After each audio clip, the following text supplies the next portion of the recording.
আসসালামু আলাইকুম সবাইকে। কেমন আছেন সবাই? আশা করি ভালো। আলহামদুলিল্লাহ আমরাও বেশ ভালোই আছি।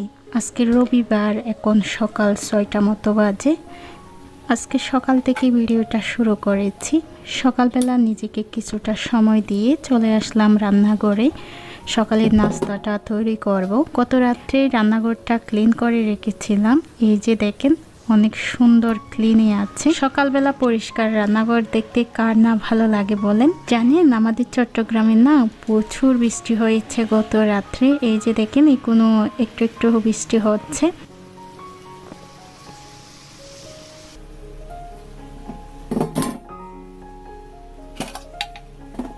আজকে মুরগির মাংসের হাড্ডি দিয়ে লাউ রান্না করব সকালের নাস্তার জন্য। সেই সাথে রুটি তো ফ্রোজেন করা আছে, শুধু লাউটা রান্না করে নিলেই হয়ে যাবে। সব কিছু গুছিয়ে নেব এখন ঝটপট, যেন রান্নাটা দ্রুত কমপ্লিট করতে পারি। আজকে আপনাদের ভাইয়া একটু তাড়াতাড়ি বাসা থেকে নাকি বের হয়ে যাবে। উনি নাকি অফিসের কাজে রাঙ্গামাটি যাবে। তো আমি রান্নাটা একটু দ্রুত করে নিচ্ছি, যেন বাসা থেকে সকালের নাস্তাটা উনি করে যেতে পারে। এই তো সব ধরনের মশলা দিয়ে আমি লাউটা এখন চটপট রান্না করে নেব। অনেক দিন পর আজকে আপনাদের মাঝে ভিডিও শেয়ার করতেছি। অনেক আপুরাই আমার খোঁজখবর নিয়েছেন, কমেন্টসে বলেছেন আপু আপনি কেন ভিডিও আপলোড করতেছেন না, কেন নিয়মিত ভিডিও আপলোড করেন না। অনেকে নাকি আমাকে অনেক বেশি মিস করেছেন। আসলে আপুরা অনেক বেশি ব্যস্ত ছিলাম, সংসারের কাজ, সেই সাথে তানহার পরীক্ষা চলতেছে, আর আমিও একটু অসুস্থ হয়েছিলাম। তো সব কিছু মিলিয়ে আপনাদের মাঝে ফিরে আসতে একটু দেরি হয়ে গেল। দেরি হলেও একটু চেষ্টা করেছি একদম পারফেক্টভাবে আসার জন্য, যেন একটা ভিডিও আপলোড করে কয়েকদিন আবার উদাও হয়ে না যায়। ইনশাল্লাহ এখন থেকে আবারও নিয়মিত ভিডিও আপলোড করার চেষ্টা করব। আপনারা যারা আমার খোঁজখবর নিয়েছেন আপনাদের সবাইকে অসংখ্য অসংখ্য ধন্যবাদ আর ভালোবাসা জানাচ্ছি। সবাই এভাবে আমার পাশে থাকবেন। শুধু যে আপনারা আমাকে মিস করেছেন তা কিন্তু না, আমিও আপনাদেরকে অনেক বেশি মিস করেছি। এটা আমার ভালোবাসার জায়গা, আমার শখের জায়গা।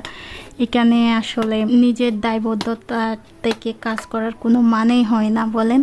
যে কাজটাকে আমি ভালোবেসে করি, আমি চাইলে আপনাদের মাঝে একটা ভিডিও রেকর্ড করে যে কোনোভাবে আপলোড করে দিতে পারতাম, কিন্তু ওই কাজটা আমার কাছে ভালো লাগতো না। তাই আসলে চেষ্টা করেছি একেবারে পারফেক্টভাবে আসার জন্য। আপনারা এখন থেকে ইনশাল্লাহ একদিন পর পর না হলেও 2 দিন পর পর আমার ভিডিও পাবেন। আপনাদের সাথে কথা বলতেছি, সেই সাথে সকালের নাস্তাটা তৈরি করে নিয়েছি। এই তো আপনাদের ভাইয়ার খাবারটা রেডি করে নিলাম।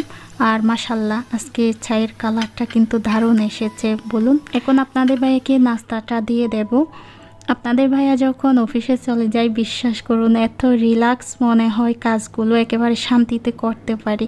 আপনাদের ভাইয়া যখন বাসায় থাকে এটা দাও সেটা দাও, এই দাও সেই দাও, তো একদম দূরের মধ্যেই থাকতে হয়। আপনাদের ভাইয়া তো অফিসে চলে গেল। উনি অফিসে যাওয়ার পর বেশ অনেকখানি সময় পার করেছি। বাচ্চাদেরকে ঘুম থেকে উঠিয়ে সকালের নাস্তাটা করিয়ে দিয়েছি। এখন আসলাম আমার বেডরুমে। এই যে মানি প্ল্যান্ট গাছটা দেখতেছেন, এটা বেশ অনেক দিন ধরে আমার বেডরুমেই ছিল। বেডরুমে যেহেতু আলোর পরিমাণটা একটু কমই আসতেছে, তো দেখলাম মানি প্ল্যান্ট গাছের কয়েকটা পাতা হলুদ হয়ে গিয়েছে। তো আমার দেবরকে দিয়ে গাছটা ওখান থেকে একটু তুলে নিলাম, ওটা ব্যালকনিতেই সেট করে দিয়েছি। আর এই জায়গাটাকে একটু রিকভার করার জন্য এখানে একটা চিকা দিচ্ছি আমি। এই চিকাগুলো বেশ অনেক দিন আগে কিনেছিলাম, আপনাদের মাঝে শেয়ারও করেছিলাম। এই চিকাটা আজকে প্রথম ইউজ করতেছি। মাশাল্লাহ এতখানি ভালো লাগতেছিল, জায়গাটার লুকটাই চেঞ্জ করে দিয়েছে। মানি প্ল্যান্ট গাছটা তুলে নেওয়ার পর জায়গাটা একেবারে খালি খালি লাগতেছিল, এখন পারফেক্ট লাগতেছে। আর আপনারা আমাকে কমেন্টস করে জানাবেন হ্যাঁ আপনাদের কাছে কেমন লেগেছে, আমি জানতে পারলে কিন্তু বেশ খুশি হব। এই যে আমার বারান্দার নতুন মেহমান, আপনাদের মাঝে একটু শেয়ার করলাম। আর যে মানি প্ল্যান্ট গাছটা তুলে নিয়েছি সেটা এখানেই সেট করে দিয়েছি। এখানে গাছটা এখন ভালো থাকবে, আলো রোদ সব কিছু এখানে পারফেক্টভাবে পাবে। আমি জানি আমার আপুরা মানি প্ল্যান্ট গাছ দেখলেই অনেক ধরনের প্রশ্ন করেন, মানি প্ল্যান্ট গাছের কিভাবে যত্ন নিতে হয়, কিভাবে মানি প্ল্যান্ট গাছ কাটিং বসাতে হয়। তো আপু সব কিছু না একই ভিডিওতে শেয়ার করা যায় না। আমি অনেকগুলো আমার প্রিভিয়াস ভিডিওতে মানি প্ল্যান্ট গাছ সম্পর্কে ভিডিও শেয়ার করেছি, যাদের আসলে প্রশ্ন থাকবে আপনারা ভিডিওগুলো দেখে নেবেন, আর যদি বেশি প্রয়োজন হয় কমেন্টস বক্সে কমেন্টস করে জানাতে পারেন। এই যে মানি প্ল্যান্ট গাছগুলো দেখতেছেন, আপনি যদি অল্প টাকায় ঘর সাজাতে চান তাহলে মানি প্ল্যান্ট গাছের কোনো তুলনাই হয় না। খুব অল্প টাকা দিয়ে আপনি মানি প্ল্যান্ট গাছ কিনে নিতে পারবেন, আর একটা মানি প্ল্যান্ট গাছ থেকে আপনি অনেকগুলো মানি প্ল্যান্ট গাছ তৈরি করে নিতে পারবেন কাটিং বসিয়ে। সেই সাথে মানি প্ল্যান্ট গাছ আপনি যেই জায়গায় রাখবেন ওই জায়গার সৌন্দর্যটা না দ্বিগুণ বেড়ে যায়। দেখেন আমার বারান্দার লুকটাই চেঞ্জ হয়ে গিয়েছে।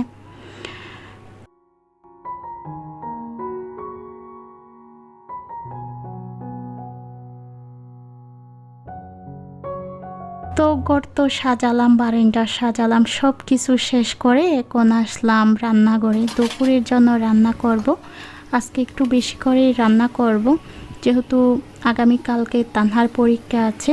যেই দিন তানহার পরীক্ষা থাকে ওই দিন না আমাকে তানহার স্কুলে থেকে যেতে হয় বলতে তানহাকে আমি স্কুলে নিয়ে যাই, একেবারে পরীক্ষা শেষ করে বাসায় নিয়ে আসি। তো ওখান থেকে এসে দুপুরে রান্না করতে একটু ঝামেলাই হয়ে যায়, তাই আজকে একটু বেশি করে রান্না করে নিচ্ছি যেন আগামীকাল দুপুরবেলায়ও আমরা খেতে পারি। এখানে আমি চিংড়ি মাছ দিয়ে মিষ্টি কুমড়া রান্না করতেছি। সকালবেলা যে লাউ রান্না করেছিলাম ওখানে যতটুকু ছিল ওটা ফ্রিজে তুলে রেখেছি, আগামীকালকে সকালবেলা রুটি দিয়ে খাওয়া যাবে।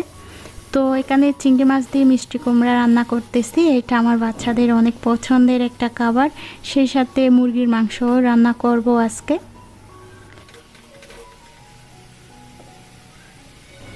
এই যে দেখতেছেন রান্নার মাঝখানে চুলা পরিষ্কার করতেছি, এটা আসলে আমার একটা অভ্যাস হয়ে গিয়েছে। এরকম কোন কোন আপুরা আছেন আমাকে কমেন্টস করে জানাবেন। আমি তো অনেক ব্লগার আপুদের ভিডিও দেখি, ওনারাও এই কাজটা করে, কেন জানি না আমারও অভ্যাস হয়ে গিয়েছে। এখানে আমি হিটারে একটু পানি বসিয়েছি, চিকেন রান্না করব তো ওখানে গরম পানিটা একটু প্রয়োজন হবে ঝোলের জন্য, তো পানিটা বসিয়ে দিলাম।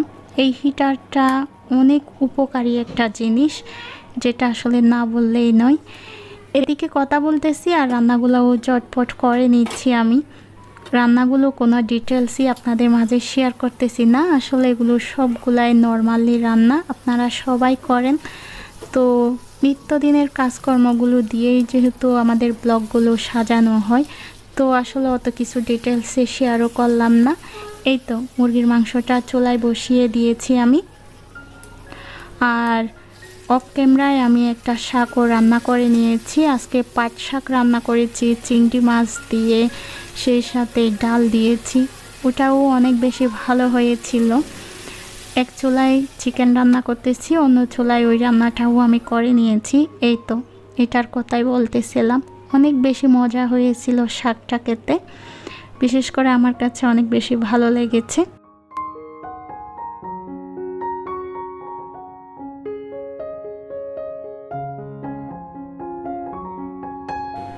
আমি জানি না আমার আজকে ভিডিওটা আপনাদের কাছে কেমন লেগেছে।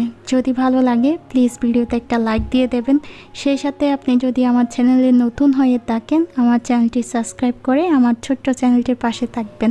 আজকের মতো বিদায় নিচ্ছি, তাহলে দেখা হবে খুব শীঘ্রই নতুন আরেকটা ভিডিওতে। ভালো থাকবেন সবাই, ধন্যবাদ সবাইকে, আল্লাহ হাফেজ, আসসালামু আলাইকুম।